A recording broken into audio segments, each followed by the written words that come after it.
Bismillahirrahmanirrahim. Assalamualaikum warahmatullahi wabarakatuh. Perkenalkan, nama saya Fajri Hakim dari kelas 2B PAI.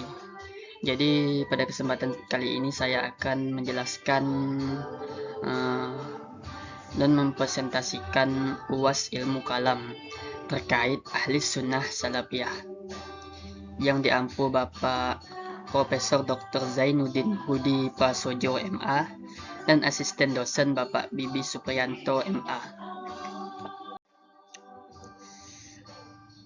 Jadi apa itu ahli sunnah salafiyah? Jadi ahli sunnah salafiyah adalah salah satu ma'had atau metode dalam Islam yang merujuk kepada ajaran ahli sunnah wal jamaah dengan mengikuti pemahaman generasi salaf, yaitu para sahabat tabi'in dan tabi'ut tabi'in. Jadi istilah salafiyah berasal dari kata salaf yang berarti orang-orang yang terdahulu atau generasi awal umat Islam yang dianggap sebagai teladan dalam memahami dan mengamalkan ajaran Islam. Tokoh-tokoh salafiyah. Jadi tokoh-tokoh salafiyah yaitu pertama ada Ahmad bin Hambal. Beliau merupakan tokoh awal Ahlus Sunnah Salafiyah dan pendiri mazhab Hambali. Beliau dikenal karena mempertahankan akidah Ahlus Sunnah serta berpegang teguh pada Al-Quran dan Sunnah. Yang kedua ada Ibnu Taimiyah. Beliau merupakan tokoh yang menghidupkan kembali ma'had salaf pada abad pertengahan dan mengajak umat Islam menjadi kembali kepada Al-Quran, Sunnah, dan pemahaman generasi salaf. Yang ketiga ada Ibnu Qayyim al-Jauziyah.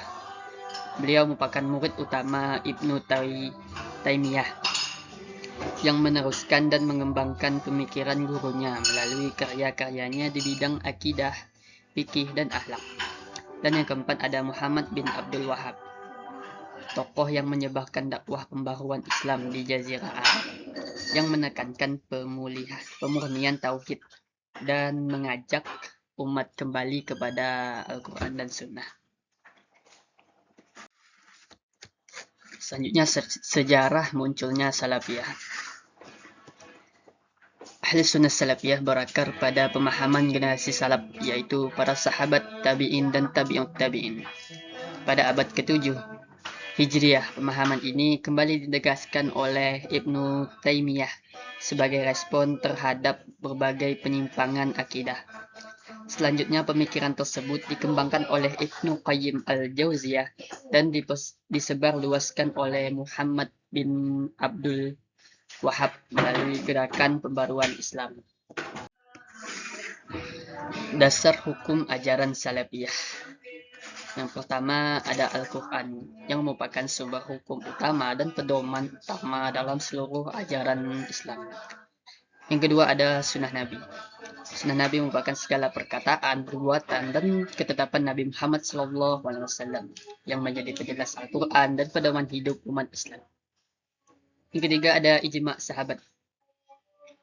Merupakan kesepakatan para sahabat Nabi dalam menetapkan suatu hukum setelah wafatnya Rasulullah SAW yang dijadikan sebagai pedoman karena mereka paling memahami ajaran Islam. Yang keempat ada pemahaman salafus saleh. Memahami Al-Quran dan Sunnah berdasarkan cara para sahabat tabi'in dan tabi'ut tabi'in karena mereka merupakan generasi terbaik dalam Islam. Dan yang kelima ada menolak bid'ah. Menghindari praktik atau amalan dalam agama yang tidak memiliki dasar yang jelas dari Al-Quran dan Sunnah menurut pemahaman generasi salaf. Pemikiran ahli sunnah salafiyah. Yang pertama itu berpegang teguh pada Al-Quran dan Sunnah sebagai sumber utama ajaran Islam. Yang kedua, memahami agama sesuai pemahaman generasi salaf seperti sahabat, tabi'in, dan tabi'ut tabi'in.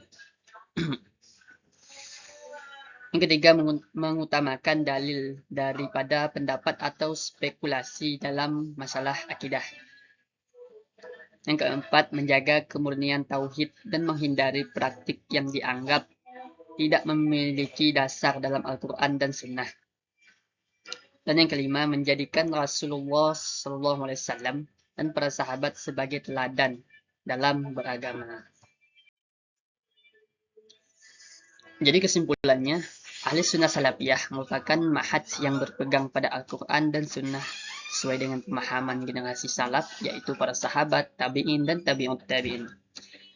Manhaj ini bertujuan menjaga kemurnian ajaran Islam dengan menjadikan Al-Quran, sunnah, dan pemahaman salaf sebagai pedoman utama dalam berakidah dan beribadah. Jadi sekian presentasi dari saya. Jika terdapat kekurangan, saya mohon maaf. Saya akhiri. Wassalamualaikum warahmatullahi wabarakatuh.